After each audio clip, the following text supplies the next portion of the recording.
Maka terpulang kepada ibu bapanya sama ada untuk menjadikan anak itu Yahudi, Majusi ataupun mana kita yang mencorakkan dia sehingga akhirnya kita memilih sebagai Islam. Mikir tadi nak sembang pasal anak kan, tapi sebenarnya kita terlupa nak kena jaga ibu dia juga. Sebelum nak jaga anak, kita kena jaga hati ibu dia dulu. Betul. Jadi tanggungjawab bapa ni selalunya kita selalu terlepas pandang. Yang menanggung ni anak, bukan bapa. Bapa dia letaklah nama anak dia, contoh nama pelik-pelik. Benda tu akhirnya memberi malu kepada anak tu sendiri. Tapi yang anak yang akan menang. Jadi memberi aib tu. Assalamualaikum warahmatullahi wabarakatuh. Selamat kembali ke rancangan Sembang Songkok Tinggi. Sembang tak kosong tapi berisi. Bersama saya Imam Amirul dan saya Hafiz Firdaus. Okey, kali ini kita bawa satu kelainan sedikit. Kalau anda boleh tengok, kita punya setup studio yang baru dengan topik-topik yang lebih hangat, lebih bermanfaat dan mudah-mudahan memberi manfaat kepada anda semua. Tapi sebelum kita meneruskan perbincangan sembang-sembang songkok tinggi kita berkaitan dengan topik yang kita akan bawakan pada kali ini, jangan lupa subscribe, follow dan share di laman sosial anda. Dan hari ini, apa yang kita nak bincangkan, Hafiz? Kita dapat skrip ni, 7 tuntutan Islam selepas kelahiran anak. Setiap ibu bapa yang melahirkan anak itu, dalam hadis Nabi SAW, Nabi sebut kullu mauludun yuladul fitrah. Dilahirkan anak itu dalam keadaan suci bersih, ibarat kain putih yang tidak bercorak. Kemudian maka terpulang kepada ibu bapanya sama ada untuk menjadikan anak itu Yahudi, Majusi ataupun mana kita yang mencorakkan dia sehingga akhirnya kita memilih sebagai Islam adalah kita bentuk je. Jadi untuk itu kita bawakan satu topik 7 tuntutan sunnah ketika kita menyambut kelahiran. Tetapi ada beberapa perkara yang mungkin kita terlepas pandang. Sebenarnya bukan sebelum kelahiran untuk kita nak mulakan pendidikan awal Islam itu, tapi sejak daripada awal kelahiran ataupun sejak daripada anak itu berada dalam kandungan ibunya. Okey, Imam, kita nak mulakan terus cerita 7 tu dulu ke ataupun kita ikut susunan? Teruskan terpulang pada susunan. Okey, kita nak ceritakan dulu tentang bagaimana tentang sambut ibu bapa itu menyambut anaknya. Dia ada 7 perkara. Yang pertama ialah, ini tak kira Imam, tak kira sama ada sebelum mengandung, semasa mengandung ataupun selepas bersalin. Dia perkara yang paling utama ialah doa. Yang mana nanti saya akan bacakan satu dalil. Ini nombor 1. Lepas tu perkara yang kedua ialah ketika mana berlakunya 2 perkara selepas hari pertama kelahiran. Iaitu yang pertama azan, yang kedua tahnik. Ini adalah betul-betul selepas hari kelahiran. So kat situ dah apa dah? 3. So ada 4 lagi. Yang seterusnya ialah 4 perkara ialah pada selepas hari ke-7 ataupun pada hari ke-7 lah. Yang pertama ialah akikah, yang kedua diberikan nama, yang ketiga dicukurkan rambutnya, yang akhirnya itu memberi sedekah daripada hasil timbangan rambut. Dan yang terakhir sekali ialah satu perkara yang sini boleh dilakukan pada bila-bila masa, selepas hari ke-7 pun tak ada masalah, ialah berkhitan. So kita akan mulakan dulu dengan bacaan. Saya akan rujuk kepada 3 ayat sebenarnya daripada surah Ali Imran, yang mana ayat ini kita boleh rujuk sama-sama lah, kita nak dapatkan pahala. Kita minta semua para penonton pun akan tengok sendiri ayat Al-Quran surah Ali Imran, surah ketiga ayat ke-35 sehingga ke-37, yang mana di sini disebut Allah berfirman, a'udzubillahi minasyaitonirrajim, idh qalat imra'atu Imran rabbi inni nazartu laka ma fi batni muharraran fataqabbal minni innaka antas samiul alim. Inilah yang Imam cakap tadi. Maknanya bukan hanya selepas, tapi daripada bermula proses lagi dalam perut ibu, Okey, kisah ini kisah apa Imam? Kisah kita nak menceritakan tentang bagaimana kelahiran Maryam. Yang mana Maryam ini kita tahu wanita yang sangat istimewa, dianugerahkan oleh Allah Subhanahu Wa Taala, yang mempunyai zuriat yang memang kita semua sedia maklum lah, Nabi Isa alaihissalam, salah seorang nabi. Mana ketika ayat ini bermaksud, ingatlah ketika isteri Imran, yakni ibu kepada Maryam, berkata, Tuhanku, sesungguhnya aku nazarkan kepadamu anak yang ada di dalam kandunganku sebagai seorang yang bebas dari segala urusan dunia untuk berkhidmat kepadamu semata-mata. Maka terimalah nazarku, sesungguhnya engkaulah yang maha mendengar lagi maha mengetahui. Maknanya satu proses yang cantik lagi kemas kat sini. Bila daripada ibu itu sedang mengandungkan anak di dalam perut tu, itulah waktu yang paling cantik Imam untuk kita doakan anak kita. Masa itulah mak dia nak minta macam-macam. Nak anak dia jadi doktor, hafiz Al-Quran, pemuzik. Maknanya masa itu mak dia doa, insya-Allah Allah akan mendengar. Sebab masa itulah adalah waktu yang ujian yang ibu sendiri alami kan. Maknanya masa itulah bertimpa-timpa pahala. Bukan bertimpa-timpa benda-benda berat. Berat tu satu hal, tapi dia membawa pahala. Tambah lagi pengorbanan ibu sewaktu mengandungkan anak itu. Jadi okey, untuk ayat seterusnya pula, okey, dekat sini bila disebut nazar tu, ya, satu doa lah. Bermakna itu yang permintaan daripada ibu kepada Maryam. Maka apabila ia melahirkannya, berkatalah ia. Okey, ayat dia apa? Falamma wada'atha qalat rabbi inni wada'tuha unsa wallahu a'lamu bima wada'at wa laysa adh-dhakaru kal untha wa inni sammaytuha maryama wa inni u'idzuha bika wa dhurriyyataha minasyaitanir rajim. Okey, maka apabila ia melahirkannya, berkatalah ia, wahai Tuhanku. Okey, ini adalah dah masuk proses kelahiran Imam. Wahai Tuhanku, sesungguhnya aku telah melahirkan seorang anak perempuan, sedang yang aku harapkan ialah anak lelaki. Pada waktu itu terfikir diharapkan anak lelaki, tapi dapat anak perempuan. Dan apa yang Allah kata? Dan Allah memang mengetahui apa yang akan dilahirkannya itu, dan memanglah tidak sama anak lelaki dengan anak perempuan. Maknanya kat sini, pertama, apa yang keluar nanti bayi itu, sama ada tak kisahlah jantina dia lelaki ke perempuan, kita sebagai ibu bapa bersyukur. Jangan kita bandingkan, oh mak saya nak anak lelaki, kalau boleh nak waris aku sebagai askar. Tapi dapat anak perempuan. Sebenarnya walaupun jantina itu tak sama, tapi kelebihan sebenarnya masing-masing. Betul. Ibu kita hebat, perempuan. Kita tak pernah menafikan. Betul. Kalau tengok guru-guru besar sekolah pun kebanyakannya sekarang perempuan. Maknanya perempuan boleh menjadi seorang yang hebat. Lelaki, insya-Allah lah, daripada zaman Rasulullah yang kita idolakan pun adalah seorang lelaki yang hebat. Okey, jadi dekat situ selepas kita bersyukur, dan ayat seterusnya ialah dan bahawasanya aku telah menamakannya Maryam wa inni samaituha Maryam. Maknanya dekat sini pemberi nama ni pun ada khilaf. Tak semestinya pada hari ketujuh. Kalau disebut dekat sini, walaupun tak disebut hari, tetapi maksudnya selepas sejurus dilahirkan anak tu terus dinamakan Maryam, nama yang baik. Maknanya ceritakan di dalam Al-Quran ni, ibu bapa Maryam ni dah standby awal dah. Betul. Nama. Betul. Macam kita lah. Ada orang kata, mana boleh bagi nama terlalu awal. Anak belum dilahirkan lagi. Tapi masalahnya, kalau kita rujuk dalam Quran, tak menjadi masalah pun. Terus lah, dia direct terus. Dah ada nama dah. Keluar, wa inni samaituha Maryam, dan seterusnya terus didoakan, wa inni u'idzuha bika wa zurriyyataha minasyaitanir rajim. Yang mana doa nanti saya akan bacakan sekali lagi lah. Doa untuk berlindung daripada syaitan lah, gangguan syaitan. Sebab kalau kelahiran anak ni semua kita tahulah, maknanya itulah waktu syaitan nak datang. Apa nama syaitan tu? Sibian. Sibian ini akan mengganggu bayi-bayi yang baru lahir. Okey, seterusnya ialah fataqabbalaha rabbuha biqabulin hasanin wa ambataha nabatan hasana wa kaffalaha Zakaria kullama dakhala 'alayha Zakaria al-mihrab wajada 'indaha rizqa qala ya Maryam anna laki hadha qalat huwa min 'indillah innallaha yarzuqu man yasha'u bighairi hisab. Maka ia Maryam yang dinazarkan tadi, maknanya ibunya itu bila menazarkan tentang doa dia tadi, diterima oleh Allah. Maknanya Tuhannya itu telah menerima dengan penerimaan yang baik dan dibesarkan dengan didikan yang baik.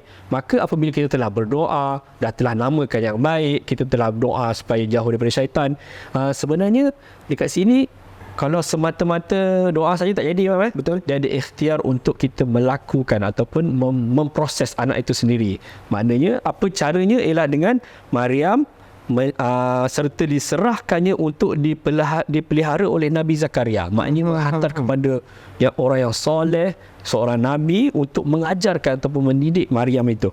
Tiap-tiap kali Nabi Zakaria masuk untuk menemui Maryam di mihrab, ia dapati rezeki, buah-buahannya luar biasa di sisinya. Nabi Zakaria bertanya, "Wahai Maryam, dari mana engkau dapati buah-buahan ini?" Maryam menjawab, "Ialah dari Allah. Sesungguhnya Allah memberikan rezeki kepada sesiapa yang dikehendakinya dengan tidak dikira." Maknanya dekat sini keistimewaan Maryam itu sendiri, di mana Allah anugerahkan yang akhirnya kita pun tahu dia melahirkan Isa. Cuma wanita yang melahirkan anak yang bapanya tidak diketahui itu banyak. Tapi yang melahirkan anak tanpa bapa, tanpa mengadakan apa-apa hubungan, tapi dianugerahkan oleh Allah hanya ada satu sahaja, iaitu Maryam. Dan seterusnya ayat itu disambung pula, dicantikkan lagi dengan daripada surah Al-Baqarah ayat 233. A'udzubillahi minasyaitonirrajim. Wal walidatu yurdi'na auladahunna haulaini kamilain liman arada ay yutimma ar-radha'ah wa 'alal mauludi lahu rizquhunna wa kiswatuhunna bil ma'ruf la tukallafu nafsun illa wus'aha. Okey, ayat ini apa yang disebut? Dan ibu-ibu hendaklah menyusukan anak-anak mereka selama 2 tahun genap, iaitu bagi orang yang hendak menyempurnakan penyusuan itu. Dan kewajipan bapa pula ialah memberi makan dan pakaian kepada ibu itu menurut cara yang sepatutnya. Tidaklah diberatkan seseorang melainkan menurut kemampuannya. Bermaksud dekat sini, kita ni mikir tadi nak sembang pasal anak kan, tapi sebenarnya kita terlupa nak kena jaga ibu dia juga.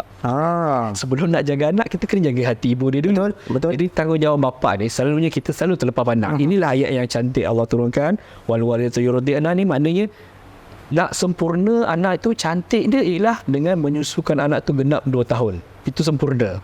Tapi bukanlah menjadi dosa ataupun kalau kata cuma tak sempurna lah kalau tak cukup 2 tahun tu. Maknanya apa yang kita kena buat ialah wanita yang baru lahir ni, kita kena jaga dia. Kena jaga makan. Suami ni bertanggungjawab lah. Maknanya kalau boleh kena jaga emosi ibu, sebab ibu ni nak menyusukan anak. Kalau ada tension, kalau dia rasa nak marah, dia akan memberi efek juga kepada anak, dan juga ialah akhirnya nanti anak tu membesar kan. Maknanya peranan ibu menyusukan anak, peranan bapa menjaga ibu dan menyusukan anak. Betul.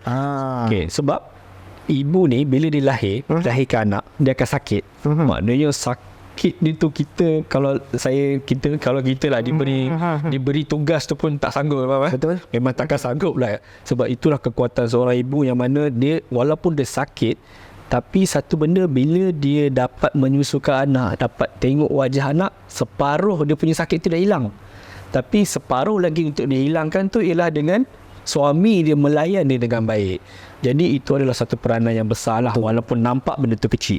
Jadi kalau boleh, kita pastikan anak kita itu cukuplah susu. Itu antara peranan kita untuk selepas lahir anak.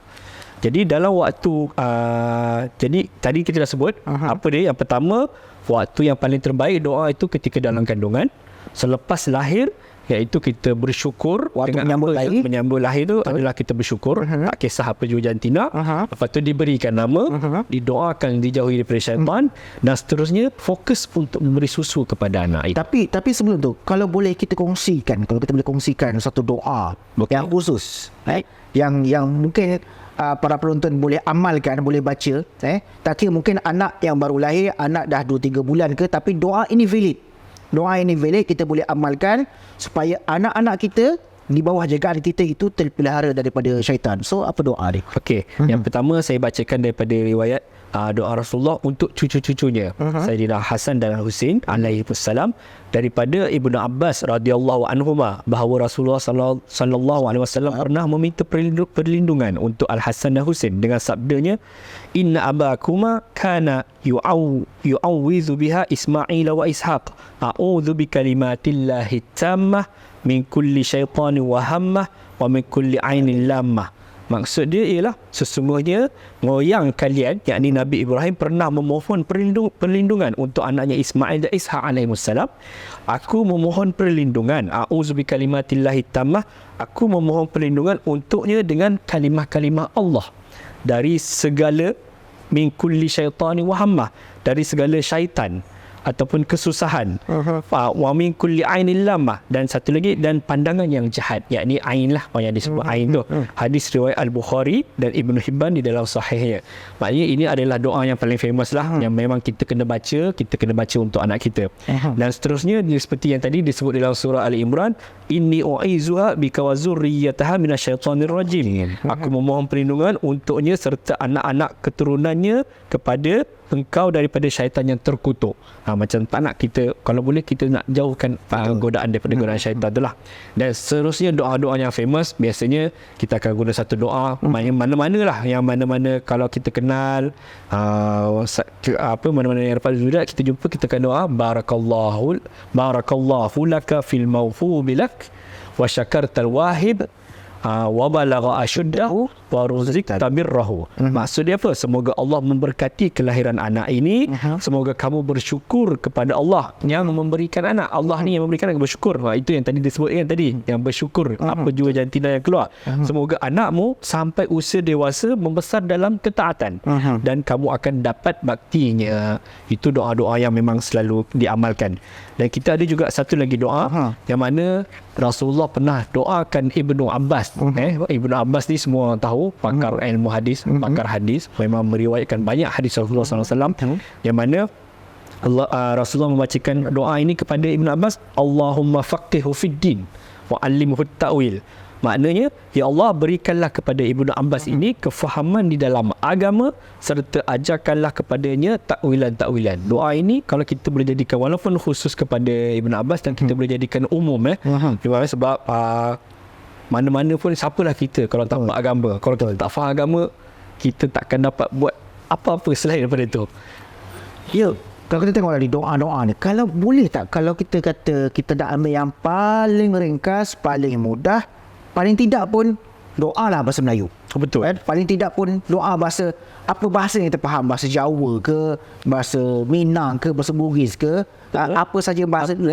Tetapi konsep doa kepada doa ibu bapa kepada anak itu adalah doa perlindungan. Betul. Daripada sebarang godaan syaitan. So itu yang benda yang penting ataupun point yang kita nak.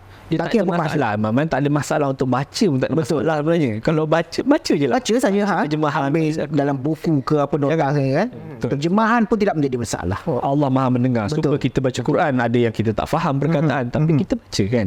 Okey, itu yang pertama. Kita sebutkan tadi 7 sunnah menyambut kelahiran bayi. So kita baru yang pertama. So kita ada lagi 6. So okey, kita teruskan. Apa yang kedua? Tadi iklan Tadi iklan. Okey. Teruskan. Okey. Yang kedua ni adalah bayi yang baru dilahirkan, tergantung tadi. Okey. 2 perkara selepas hari pertama, iaitu yang pertama diazankan. Yang kedua ditahnikkan. Okey, kita akan fokus kepada azan dulu. Okey. Azan ni dia ada khilaf Kalau kita baca pun mana-mana ada pendapat lah yang mengatakan azan ni dia pergi ke satu dhaif, hadis ni dikatakan dhaif, dan ada yang berkata hasan sahih. Maknanya dekat sini kalau saya sendiri saya akan berpegang dengan terpulang. Maknanya siapa yang nak mengazankan kepada bayi itu tak ada masalah. Dan siapa yang memegang hadis dhaif yang mengatakan tidak perlu diazankan pun tak ada masalah. Yang penting kita satu saja, kita kena banyakkan berdoa, dan kalau boleh niat kita adalah untuk melindungi anak itu daripada gangguan syaitan. Okey, kenapa yang kata tak boleh tu? Kebanyakannya yang kata tak boleh. Okey, sebab seperti mana dalil yang tadilah yang imam baca, kullu mauludin yuladu al fitrah. Maknanya setiap bayi itu lahir Islam dah sebenarnya. Tak kisahlah walaupun dia kelahiran maknanya ibu bapa je bukan Islam, tapi bayi yang lahir itu adalah fitrah. Maknanya dah suci Islam bersih. Cuma itu yang dikatakan tak perlu pun diazankan. Itu ada pendapat yang mengatakan. Tapi yang mengatakan yang kata perlu azan itu adalah sebenarnya, kalau saya suka baca hadis ni kenapa kita perlu azan? Asim bin Ubaidillah meriwayatkan daripada Ubaidillah bin Abu Rafi'. Ubaidillah bin Abu Rafi' meriwayatkan daripada ayahnya Abu Rafi' radhiyallahu anhu bahawa beliau berkata, Ra'aitu Rasulullah sallallahu alaihi wasallam azana fi uzunil Hasan bin Ali hina waladathu Fatimah bis salah. Maksudnya aku melihat Rasulullah sallallahu alaihi wasallam azan di telinga Al-Hasan bin Ali apabila beliau dilahirkan oleh Fatimah dengan azan solat. Yang ini yang dikatakan hadis bertaraf, hadis Hasan Sahih. Yang mana taraf hadis Hasan Sahih ini kita nak cerita sikit kenapa dia jadi Hasan Sahih. Okey, yang pertama dia ada dua sanad. Yang ini kemungkinan lah bila kata Hasan Sahih ni sebab apa? Dua sanad, yang satu sanadnya adalah Hasan dan satu lagi adalah Sahih. Yang kedua hadisnya Hasan pada matannya tapi Sahih pada sanadnya. Yang ketiga, hadisnya martabatnya atau kedudukannya lebih rendah daripada hadis sahih tetapi ia lebih tinggi daripada hasan. Dan yang seterusnya, para ulama berselisih sedikit kat situ pandangan pada status hadis tersebut sama ada hasan ataupun sahih. Sekiranya hadis tersebut mempunyai satu sanad, sekiranya hadis tersebut mempunyai dua sanad, maka berkemungkinan satu sanadnya hasan dan satu sahih adalah sahih. Itu nak menceritakan tentang taraf hadis hasan sahih lah. Maknanya dia taraf dia tu tinggi sikit daripada Hasan, bawah daripada Sahih. Okey. Dan kenapa yang orang kata menggalakkan azan di telinga bayi waktu lahir ni? Okey, ni hadis dia. Abu Hurairah radhiyallahu anhu meriwayatkan bahawa Nabi SAW bersabda di dalam hadis yang bermaksud, sesungguhnya syaitan jika mendengar laungan azan untuk solat, dia akan berpaling dan berundur sambil terkentut sehingga dia tidak mendengar laungan azan tersebut. Ini hadis sahih, hadis riwayat Muslim. Maka niat kita jika nak mengelakkan daripada godaan syaitan, gangguan syaitan supaya lari terkentut tadi ni, kita azankan pada itu. Itu yang paling baik. Dan pendapat tu tak ada orang kata, memang tak ada khususan sebenarnya. Yang mungkinlah orang kata azan di telinga kanan, iqamah di telinga kiri, adalah beberapa rujukan, tetapi maknanya di situ kita tidak terlampau tekankan. Tapi kalau dapat anak sama saja, kalau ada azan di telinga kanan pun tak ada masalah. Okey, siapa yang nak azan tu? Okey, kalau nak panggil Bilal ke masjid ke, ataupun kita siapa yang nak? Dia sebenarnya sesiapa yang menyambut ataupun yang ada dekat situ sebaiknya teruskan azan. Azankan sahaja secara terus, tetapi pastilah kalau boleh orang yang paling bertanggungjawab, yang pandai bawa anak, ialah bapa. Jadi bapa inilah yang kena azankan lah sebaiknya. Malulah kalau tak boleh azan. Betul. Tiba-tiba ibu yang azan, bapa tak boleh azan. Baik, itu tadi yang kedua adalah azan di telinga bayi sewaktu kelahiran. Betul. Yang ketiga, okey, kita pergi yang ketiga. Terus yang ketiga kita masuk kepada tahnik. Okey, tahnik ni dia okey, dia ramai macam ni. Kadang-kadang orang suka menangguhkan tahnik ni sebab dia terlampau nak tunggu sangat. Kalau boleh nak cari orang alim ataupun imam apa semua. Sedangkan dia pun kadang-kadang mungkin pergi masjid pun jarang. Betul. Tapi tiba-tiba nak pergi rasa malu. Lepas tu nak cari ustaz-ustaz tak kenal. Yalah. Jadi akhirnya sampai ke sudah. Tahu-tahu dah SPM tahnik. Dah baru nak disuapkan. Betul. Dah lambat sangat. Patutnya tahnik ini adalah kalau boleh prosesnya dia perlu dipercepatkan. Sebab tu saya cakap tadi, selepas azan terus tahnik. Tahnik ini adalah tak susah. Kita hanya perlu bawa kurma, tamar. Tamar ini salah satu buah-buahan yang boleh kita ambil berkat, Betul. Salah satu yang kita boleh bertabaruk. Maknanya dengan kata kita nak ambil, kita kunyah sikit, kunyah sedikit, lepas tu keluarkan balik, ambil isi ni tu, sapu sikit dekat langit-langit dia, dan baki-baki dia tu bagi baby tu isap lah. Dia banyaklah dia punya manfaat dia. Kenapa? Okey, saya baca satu hadis yang mana dekat sini daripada Abu Hasan Al-Asy'ari, hadis yang bermaksud, aku menimang anak lelaki lalu aku membawanya berjumpa Nabi SAW. Lalu baginda menamakannya Ibrahim, mentahnikkannya dengan buah tamar dan mendoakan baginya keberkatan, lalu baginda menyerahkannya kembali kepadaku. Ini hadis sahih lah. Maknanya sunnah untuk bayi ditahnikkan. Memang tak berdosa, tapi ada kelebihan. Okey, kelebihan dia apa? Kenapa kita kena buat tahnik ni? Okey, apa?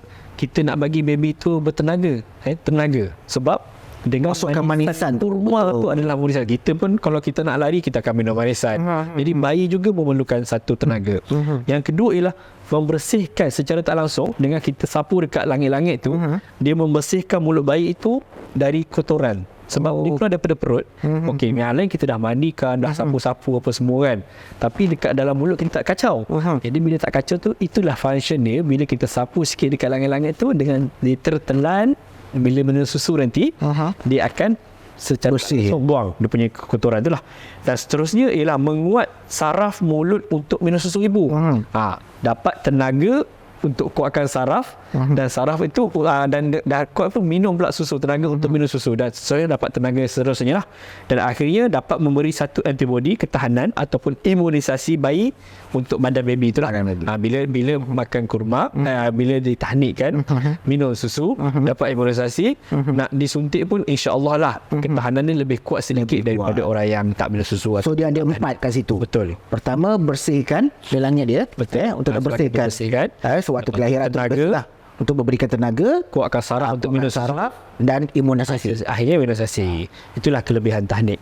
Jadi paling elok adalah segerakanlah. Maknanya kita bapa dah pandai azan maksudnya tadi. waktu kelahiran tu dah boleh. Betul. Sebab boleh kita buat. nak mencepatkan baby untuk supaya dapat minum terus kan. Okey. Kalau kata nak tunggu ustaz-ustaz ni, ialah ustaz-ustaz nak aturkan waktu apa semua kan. Kita pun tak jangka. Jadi kita tak nak tangguhkanlah. Cuma kalau ada peluang, bagi. Ibu pun boleh buat, bapa pun boleh buat. Apa pun boleh buat lah. InsyaAllah. Okey. Imam pun biasa buat Imam Imam memang jiran-jiran cari imam semua. Okey, untuk tempoh tahnik pula. Okey, di sini berapa lama tu? Okey, dia tempoh tahnik ni dia tak ada, dia khususkan apa-apa pun. Cuma daripada pendapat Imam An-Nawawi yang disebut di dalam Syarah Muslim, apa Imam Nawawi sebut bahawasanya amalan tahnik bayi pada hari kelahirannya hukumnya adalah sunat secara ijma'. Maknanya pada hari kelahirannya. Itu yang saya cakap tadi. Bila sebaiknya Imam Nawawi berpendapat hari kelahiran segera terus tahnik. Tak perlu tunggu. Tak perlu tunggu. Kesian kat baby tu kan. Dan hendaklah ditahnikkan bayi tersebut dengan seorang lelaki soleh atau perempuan soleh. Jadi nak tak nak, bila dah dengar ni, mak bapak dia kena jadi orang yang soleh lah. Betul kan? Sebelum nak lahirkan anak, kita rasa bercita-cita untuk dapatkan anak soleh, ibu bapa dia kena jadi soleh dulu. Mula daripada mak ayah dulu. Betul. Mak ayah kena jadi soleh dulu. Dan disunatkan tahnik dengan tamar. Dan tamar. Okey, tapi akan ada orang tanya, tamar susah nak jumpa. Kena pula kebetulan bukan bulan Ramadan kan. Betul. Biasa ada suara bisik-bisik itu kan. Tapi kali ni bila tak ada Ramadan tak jumpa. Tak ada bisikan. Tak ada bisikan. Di mana kurma itu? Tak tamar. Jadi okey, boleh digantikan. Memang tamar tetap lebih afdal, tapi kita boleh gantikan dengan manisan lain, sama ada dengan rutop pun boleh. Rutop pun susah nak jumpa. Dan yang saya rasa tak susah, insya-Allah madu lah. Okey. Bukan madu yang satu lagi madu yang biasa kita makan tu. Madu asli madu asli. Bukan original. Ya, betul, bukan original. Madu itu itu pun boleh gantikan sebagai manisan. Tak perlu sampailah panas baby tu, sikit saja. Tapi kalau tak ada lain pun, buah-buahan pun tak ada masalah, janji dia. Sembarang bentuk manisan yang kita boleh jadikan sebagai sumber tenaga ketika mana kita melakukan tahnik as bayi. Okey, itu 3 perkara kita dah sebutkan. 2 ataupun 3? 3. Kita pertama berdoa, kedua azan, dan yang ketiga adalah tahnik. Okey, so 3 ini rasanya kita dah boleh hadam, dan ibu bapa boleh ambil untuk amalkan sewaktu kelahiran bayi. Tapi kalau kata anak dah besar, nak baca doa perlindungan masih boleh lagi. Betul. Masih boleh lagi baca doa perlindungan. Nah, tahnik ni mungkin anak dah darjah 1, darjah 2, tak kita suruh makan je kan. Dia dah makan macam-macam. Dah suruh ayam goreng ke apa semua kan. Okey, tahnik ni mungkin tak lah.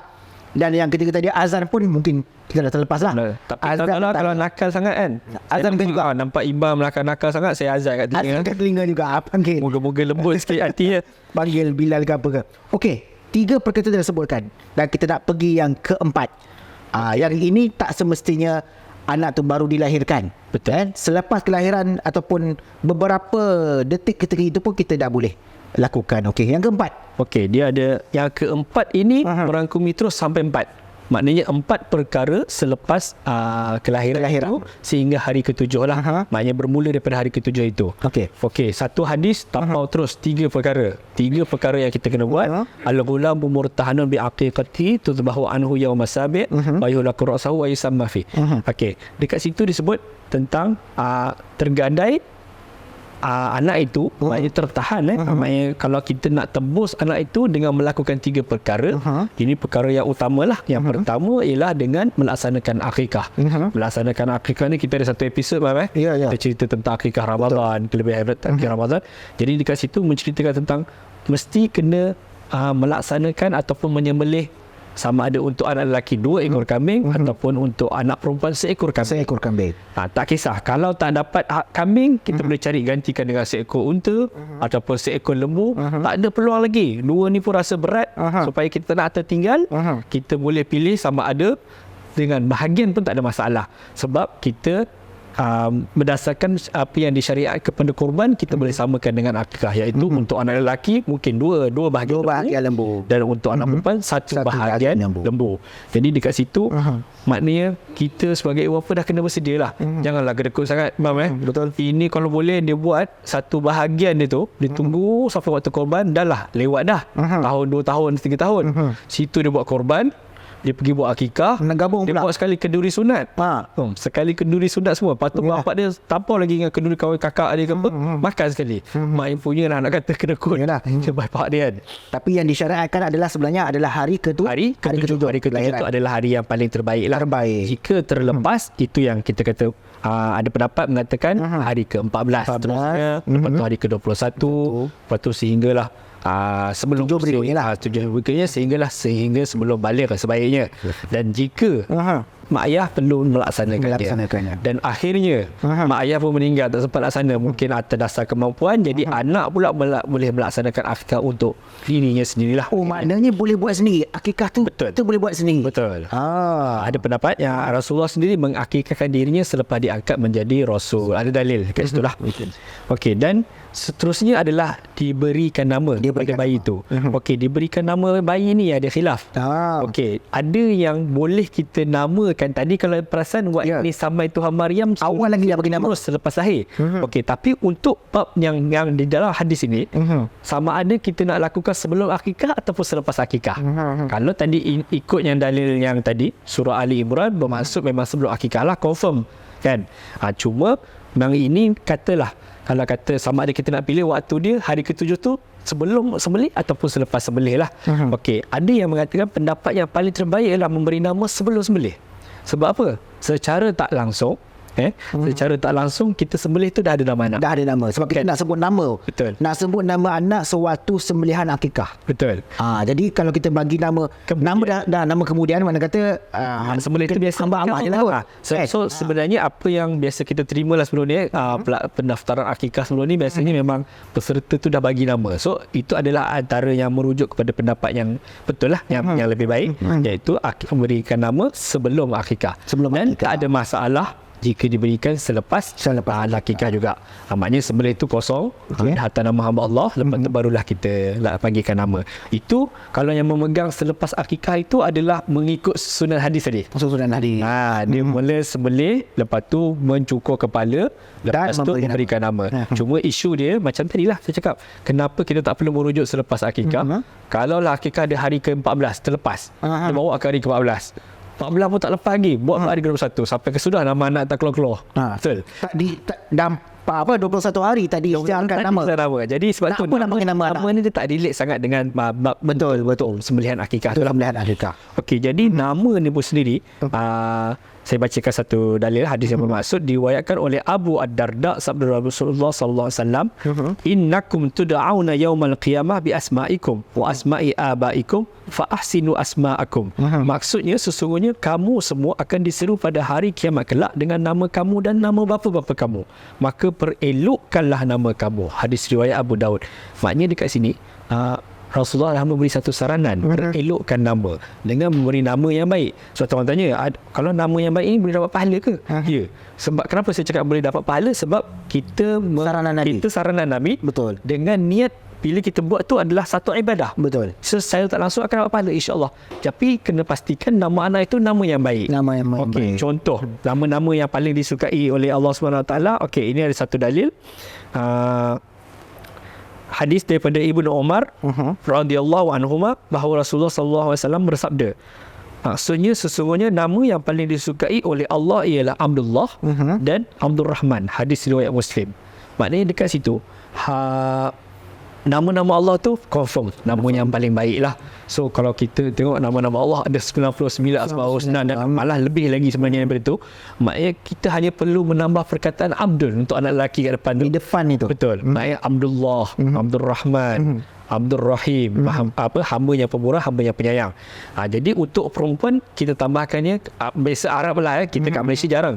Dia panggil Amatur. Amatur Rahman, Amatur Rahim, maknanya untuk wanita lah. Dan seterusnya nama yang baik itu adalah nama-nama Nabi. Walaupun nama-nama Nabi ni ada yang bukan nama daripada asal bangsa Arab, tapi tak ada masalah sebab nama itu memang nama Nabi. Jadi nama Nabi adalah yang baik, nama yang iktiraf. Dah diangkat pun menjadi Nabi. Betul. Maknanya walaupun nama Ishak, Ibrahim, Yaqub, Shu'aib, itu semua adalah nama-nama yang baik. Dan ada juga larangan Imam untuk meletakkan nama-nama yang nama-nama yang orang panggil nama-nama yang tak diredai lah, orang kata nama-nama yang kurang baik, iaitu yang pertama memberi aib anak tu. Sebab kenapa kita kena letak nama anak elok sebab bapa dia masa tu mungkin dia melawak, dia mengelak masa tu, tapi yang anak yang akan menanggung. Jadi memberi aib tu benda yang kita elakkan. Lepas tu yang kedua, nama-nama berhala. Al-Lata, Uzza, pernah ada nama Abdul Lata tu bahaya. Itu benda-benda yang boleh jatuh syirik lah. Dan seterusnya adalah nama syaitan pun kena, Dasim, Simbian, nama-nama yang kita kena elak. Dan juga nama-nama neraka, Wail, apa semua tu sebaiknya kita elakkan supaya tak memberi tanggapan buruk kepada nama anak tu sendirilah. Dan tak semestinya nama anak tu mesti kena bahasa Arab. Betul. Nama-nama bahasa Melayu kita pun banyak nama-nama macam orang dulu dia tak nama anak nama bunga, kemboja, melati, sebut je lagi benda terbaik. Betul. Tapi macam saya kata walaupun baik, tiba-tiba ada satu bunga tai ayam, tak boleh juga letak pasal dia akan memberi satu keaiban kepada kalau orchid ke kan, jasmine ke, kan sedap nama tu, indah, cinta, suci, suri, itu semua nama-nama yang alhamdulillah lah, nama yang baik. Cuma kadang-kadang kita kena relatekan, kalau boleh check nama dalam bahasa Melayu ataupun selain daripada bahasa Melayu itu, pastikan dalam bahasa Arab dia pun baik. Sebab akhirnya nanti kita akan baca Al-Quran. Tiba-tiba dia baca-baca nama dia neraka, baru dia tahu nama macam sedap, Will rupanya neraka kan. Macam dia nampak macam baik, nama ni ambil bersempena daripada ayat Quran, tapi maksud dia tak baik. Betul. Walaupun ambil dalam Al-Quran, tapi dalam Al-Quran cerita pasal neraka. Betul. Dalam Al-Quran juga cerita pasal syaitan, jin, apa semua kan. Itu mesti dalam Al-Quran. Itu yang kadang-kadang tengok minasyaitanir rajim. Sedap rajim. Amin anak. Padahal tak tengok dulu maksud dia apa. Yang direjam yang dikejam kan. Lepas tu orang panggil anak ajim. Itu pun benda-benda yang kita kena elak lah. Okey. Settle. Betul. Okey, lepas tu kita masuk bab apa yang seterusnya ialah mencukur. Okey, mencukur pun benda yang sama. Sama ada sebelum akikah ataupun selepas akikah. Maka ada pendapat yang membolehkan sebelum akikah, ada pendapat yang mengatakan selepas akikah. Kalau yang kata boleh sebelum tu, seperti yang tadilah. Kalau akikah tu terlanjut, terlajak lagi hari ke-14, ke-21. Jadi kalau kita membawa sampai ke anak tu SPM, sampai ke tu lah memang dia takkan cukur rambut dia. Jadi sebaiknya kalau nak kata buat sebelum akikah pun tak ada masalah. Tapi kalau nak ikut turutan hadis, maknanya lepas sembelih terus cukur pun baik. Cuma kalau dulu dia sembelih dapat binatang, lepas tu dia cukur kepala bayi, lepas tu dia ambil darah dia binatang tu kan, dia lumur tu, itu adalah amalan jariah. Tapi amalan yang dipraktikkan oleh kita sebab untuk Islam ialah melumurkan wangian za'faran. Maknanya kita bagi kepada baby tu wangi, benda yang bersih, yang wangi. Betul. Jadi dalil kepada cukur rambut ini ialah daripada Sayyidatina Fatimah radhiyallahu anha. Maksudnya, timbanglah rambut Husain dan sedekahkanlah dengan kadar timbangan itu dengan perak dan hadiahkanlah kepada bidan kaki binatang akikah itu. Maknanya dekat situ Rasulullah memerintahkan kepada Fatimah iaitu untuk mencukur kepala bayi itu. Lepas tu terus kita tapau sekali. Seterusnya dengan amalan yang keempat itu adalah mensedekahkan timbangan rambut itu dengan timbangan sama berat dengan perak. Contoh kalau rambut anak dia memang betul-betul berat 1 gram, so kita samakan dengan 1 gram perak berapa, dan duit yang kita jadikan perak itu kita sedekahkan kepada fakir miskin lah. Jadi dekat situ okey. Dan sarana untuk cukur rambut ni pun ada Imam supaya kita kalau boleh elakkan daripada melakukan perbuatan qaza, kerana perbuatan ini dilarang. Hadis sahih dilarang untuk melakukan macam contoh ini memang mak bapak pure pang dia buat kat praktik anak dia lahir terus buat rambut pang tobek kiri kanan tengah dia gift. So benda tu maknanya itu secara tak langsung dah menunjukkan satu amalan yang tak baik lah, amalan yang dah dilarang oleh Nabi tapi dipraktikkan pula oleh mak bapak dia untuk anak dia. Padahal yang disyariatkan mencukur rambut bayi itu adalah keseluruhan. Betul. Keseluruhan rambut bayi tu, bukannya separuh-separuh, tinggal Kalau separuh. Imam Rasan, sebab tu perkataan dia sebab apa? Wayuhlaku ra'sahu. Dia tak sebut sya'rahu. Wayuhlaku ra'sahu, dia maksud cukur kepala. Sebabnya satu kepala ni dia bagi bersih. Sebab mencukur itu ada satu kebaikan. Ada kebaikan dia. Yang pertama ialah baik untuk kesihatan rambut kepala yang pernah diselaputi darah sebelum tu, kan? Betul. Darah daripada dalam perut tu dan lendiran sewaktu di dalam rahim semasa dilahirkan. Maknanya seboleh-bolehnya tak payah sayang lah. Bayi, InsyaAllah rambut bayi ni dia akan tumbuh. Jangan takut. Rambut yang baru. Selalunya kalau kita perasan anak perempuan, sebab dia anak perempuan tak nak bagi botak. Jangan risau. Dia cuma, kalau pengalaman saya sendiri pun, anak saya yang anak perempuan saya telah meninggal dulu, memangnya dia cepat. Tapi anak saudara saya yang seorang tu memang licin je kepala dia. Sampai umur dah 2 tahun, mak bapak dia dah risau. Tapi kata jangan risau. Akhirnya akan tumbuh. Bila tumbuh tu elok je. Tak jadi masalah lah. Kalau anak perempuan, bayi perempuan pun kita boleh cukur. Betul. Jadi bagi clear, bersih, buang, hilang penyakit tu lah. Lepas tu kedua, sekiranya dicukur sehingga botak, bayi menjadi selesa untuk berpeluh. Kan? Betul. Lepas tu yang ketiga, merangsang pertumbuhan rambut kerana gerak kepala bayi itu untuk mudah dicuci. Kan kadang-kadang kepala bayi kita cuci tu senang. Cuma kena jaga-jagalah. Kalau tak pandai cukur, minta orang yang ada pengalaman. Sebab kadang-kadang juga kalau jenis mak ayah ada jenis apa orang kata bulu tak cepat tak lembat, jarang tumbuh, jadi jarang cukur. Dia tak biasa dah cukur rambut anak. Panggil orang-orang yang berpengalaman lah. So ada soalan, kata bolehkah menangguhkan cukur rambut bayi? So tak ada masalah lah. Macam tadi saya cakap, cukur dahulu sebelum sembelih akikah pun boleh. Sembelih akikah dulu baru cukur rambut pun tak ada masalah. Mungkin ada orang dia dah tunggu lebat sikit, kan? Dia rambut nampak tak nampak kan? Itu isu dia. Bila lebat dia sayang lah. Sayang kan.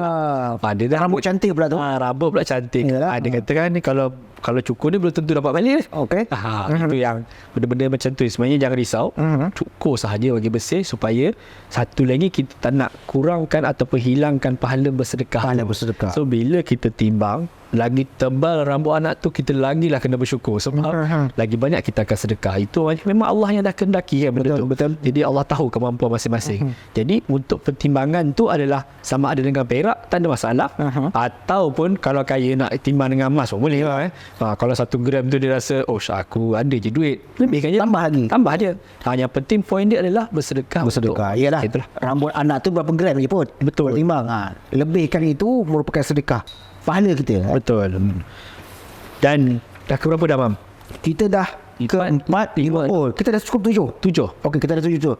Pertama, kita kira balik yang pertama tadi. Doa perlindungan ibu bapa kepada anak daripada gangguan syaitan. Kemudian kita azan. Yang kedua adalah azan. Yang ketiga ialah tahnik. Berikan manisan ke mulut bayi, itu tahnik. Dan yang keempat tadi akikah. Yang keempat tadi akikah, sembelih haiwan akikah, sama ada kambing ataupun lembu ataupun apa-apa haiwan yang disyariatkan, ternakan yang disyariatkan dalam ibadah kurban. Kemudian yang kelima, memberi nama. Memberi nama-nama yang baik, nama seperti mana, nama-nama Asmaul Husna, nama Allah, ataupun nama Nabi dan sebagainya. Rasul. Okey. Berapa? 5. Yang keenam, cukur rambut bayi sebersihnya, seluruh rambut bayi. Jangan sayang. Hafiz kata tadi, jangan sayang rambut. Nanti lama-lama nanti rambut dia cantik, tak nak cukur pula. Betul. Dia kalau cukur keseluruhan dia akan rata. Dia akan rata. Okey. Dah ke-6. Yang ketujuh ni tadi, bersedekah dengan timbangan rambut. Tapi sebenarnya, Mam, saya nak tambah sikit. Ada lagi sebenarnya 2 lagi perkara yang supaya kita tak terlepas. Okey. Apa tu? Iaitu ini memang satu fitrah yang memang perlu kita laksanakan, iaitu perkhitan. Kalau perempuan dipanggil apa ya? Al-khafdu ke apa saya tak ingat. Tapi maknanya untuk lelaki dan perempuan ni memang sebaiknya itu ialah kita berkhitan. Okey, yang pertama apa? Berkhitan bermaksud membuang foreskin atau kuluk, daging lebihan sebenarnya. Daging lebihan iaitu kulit bahagian hadapan yang menutupi kepala kemaluan ni lah lelaki tu. Manakala bagi perempuan adalah bahagian kulit di atas saluran kencing. Maknanya untuk yang menutup untuk bahagian perempuan yang dipanggil farash. Dalam mazhab Asy-Syafi'i hukum berkhatan bagi wanita adalah wajib. Lelaki adalah lagi wajib mengikut pendapat yang masyhur dan seperti mana diputuskan oleh Imam Asy-Syafi'i. Sebab apa? Dalil, ada satu dalil yang mana Daripada Abu Hurairah radhiyallahu anhu, Rasulullah sallallahu alaihi wasallam bersabda, Nabi Ibrahim berkhitan setelah berusia 80 tahun. Dan beliau ada perkataan guys tu. Ikhtatana Ibrahimu ba'da thamanina sanah wa ikhtatana bil qadum. Ada dua perkataan itu khilaf, satu bil qadum, satu bil qadum. Kalau bil qadum tu bermaksud Nabi Ibrahim berkhitan dengan kapak kecil. Kapak kecil, kondom muhaffah disebut dalam riwayat hadis. Tapi ada yang disebut bil qadum bermaksud Nabi Ibrahim berkhitan di satu tempat namanya kondom lah. Kalau sekarang ni Aleppo, panggil Aleppo kat Syria tu kan. Jadi itu dalil hadis sahih riwayat Bukhari. Dan juga ada satu lagi daripada Abu Hurairah, fitrah itu ada 5. Ada atau 5 perkara yang menjadi fitrah. Yang pertama khatan. Katalah kita tak nak berkhatan. Fitrah ni ada 5 Okey, katalah tak apa, aku boleh cuci walaupun tak bersunat, tak berkhitan, kita boleh je cuci bersih-bersih. Okey, tapi dia akan menjadikan satu ketidakkeselesaan lah. Sebab apa? Sebab dikatakan fitrah. Okey, saya baca seterusnya. Memotong bulu kemaluan. So sanggup tak kita biar? Mesti tak sanggup kan? Akan rasa itu pun dah jadi satu fitrah. Lepas tu seterusnya memotong kuku pun takkan kita nak biar macam aku panjang semua kan. Boleh membahayakan orang lain dengan kotor nak makan dan mencabut bulu ketiak. Dia kalau pakai t-shirt sampai keluar. Nak kata tak apa, benda ni bukannya wajib pun. So bila tak buat, itu adalah satu benda yang melanggar fitrah dan akhirnya memotong misai. Disebut sini memotong misai lah.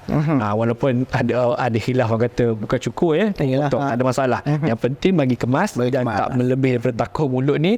Dan kalau boleh jangan berlebih sangat berlemisai. Janganlah sampai dah berpusing kan. Kadang-kadang memang cantik dia basuh hari-hari, tapi dia tak sesuai dengan Islam lah, ajaran Islam. Jadi khitan ni kita jangan lupakan. Maknanya kita kena buang. Okey, apa kelebihan bila kita laksanakan khitan ni? Okey, kita mungkin bukan pakar, tapi saya biasanya membaca kelebihan untuk orang-orang yang berkhitan ni ialah pertama, menjaga kebersihan zakar dan faraj itu dari sebarang kekotoran dan najis yang keluar. Sebab bila kita kencing, kita buang air, dia akan bertakur. So kalau buang, itu menjadikan dia lebih bersih lah daripada tersangkut. Walaupun kita kalau kata tak sunat tu boleh dibersihkan, tapi lama-lama takut benda tu akan menjadi satu jangkitan. Secara tak langsung dia lah benda mengelak dari dijangkiti. Dan yang seterusnya yang kedua, mungkin kita terlepas pandang juga, walaupun dia tak ada dalil secara khusus, iaitu menanam uri. Sebab menanam uri ni juga fitrah juga. Betul. Sebab apa yang telah dipraktikan, bila kita potong kuku, potong rambut, sebaiknya tanam. Sebabnya yang pertama, kita nak elak daripada sihir. Betul kan? Betul. Yang kedua, kita pun tak nak benda tu lepas kotor semua kan? Jadi akhirnya menanam. Begitu juga dengan uri. Uri ni ada cara dia. Kita masuk, baca bismillah, bersih sikit. Lepas tu cuci masuk plastik, korek, tanam.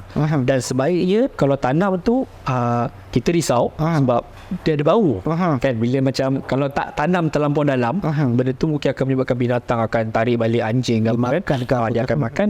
Jadi elakkan. Sebolehnya letaklah kasturi, bagi wangi sikit, limau, apa-apa wangi, hilangkan bau sahaja. Tapi bukannya jadikan amalan khurafat. Maknanya bila letak limau nanti anak keluar wangi semua. Tak. Sebabnya ada amalan khurafat ada yang letak lada lada sulah. Ada yang letak lada hitam. Dia ada letak lada hitam, dia letak pensel dengan buku bagi anak tu pandai. Pun ada. Itu praktik yang itu amalan dilakukan. Tapi nampak macam kecil. Amalan ini adalah satu amalan yang sepatutnya kita buatlah sebagai amalan fitrah. Okey, baik. Kita dah sebutkan 7 tuntutan sunnah ketika kita menyambut kelahiran bayi. Kita dah ulang tadi dengan azan, memberi nama dan sebagainya. Cuma inilah cara ataupun bagaimana Islam mengajarkan kepada kita bagaimana untuk kita nak mengharmonikan, bagaimana cara untuk kita nak membesarkan anak itu dengan acuan Islam. Sebab Islam ini indah, satu agama yang penuh dengan tata tertib, adab dan sebagainya, dan ada tuntutan-tuntutan ataupun amalan-amalan yang dikhususkan seawal kelahiran bayi. Dia bukan memberatkan, dia sebenarnya memberi kelebihan. Memberi kelebihan yang manfaat kepada anak tu sendiri. Betul. Segala manfaat, kebaikan, kelebihan itu akan kembali balik kepada anak itu. Dan dengan amalan-amalan yang kita lakukan ini, mudah-mudahan anak itu membesar menjadi anak yang soleh. Masya-Allah. Tambah lagi, anak itu yang kita harapkan untuk doa kepada ibu bapanya. Anak yang soleh, kita nakkan doa anak yang soleh. So kita mulakan seawal kelahirannya dengan amalan Islam. Okey. Tak cukup tak cukup. Tak cukup, betul. Nama soleh saja Tak cukup nama soleh saja. Kena buat amalan. Kena ada amalan praktik. Bapak tu kena soleh dulu. Mak bapak kena soleh, anak pun kita pastikan ikut amalan-amalan yang telah dicualikan dalam Islam, insya-Allah. Baik, kita telah pun sampai di penghujung. Dan yang paling penting, anda jangan lupa untuk subscribe channel kami, like, share dan follow, dan insya-Allah kita akan berkongsikan banyak lagi maklumat-maklumat berkaitan dengan amalan-amalan tuntutan amalan dalam agama Islam ni. Dan terima kasih kepada sahabat panel Ustaz Hafiz yang sudi bersama saya pada kali ini. InsyaAllah. Dan kita jumpa lagi pada episod akan datang. Terima kasih. Assalamualaikum warahmatullahi wabarakatuh. Sembang songkok tinggi, Sembang tak kosong tapi berisi.